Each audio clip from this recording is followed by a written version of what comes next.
پس این دیوارهای بلند بیماران روحی را تبابت میکنند. برای بعضی گرفتاران این دیوارها نیز هنگام فرار مانع نمی شود. از اینجا در یک ماه از 3 تا 5 بیمار فرار میکرده اند. به همین سبب و فرسودگی قرار است بیماران را به یک بیمارخانه 4 آشیانه نوساختی منطقوی کوچ دهند. آنهایی که در اینجا تبابت گرفتند میگویند بینای 4 آشیانه از جهت امنیتی و سیرودن بودن مطابق به معیارهای یک شفاخانه بیماری‌های روانی نیست. به قول آنها خطر خود را پایان انداختن بیماران روانی و حمله آنها به بیماران دیگر شبهه وجود دارد.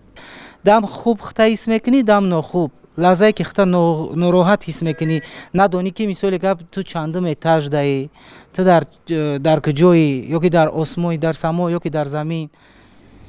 ساختمان این بنا هنوز به انجام نرسیده است.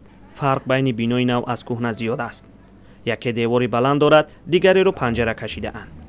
طبیبان بیمارستان میگویند ممکن است کاری آنها در شفاخانه نو مشکل تر شود. بیماری هست که بیماری روحی خودش نمیپرتوین از تریزه ایدر لیسنیسا چون پرتوفتن ممکنه. دایو کور بعد ما جوابگار میشیم. کسایی را قد به قد میگیریم، در درونی و قد به قد گرفتن نمیشه قطعی بیماران. ما برای ما اینجا خوبه که جای تنج خوب. ترس طبیبان بعد زن و زنی 2 بیمار و کشته شدن یکی از آنها بیشتر شده است. حادثه آخرهای سال 2020 رخ داد. سرطبیب سابق و چند پرستار را برای بی‌اعتنایی جزا دادند.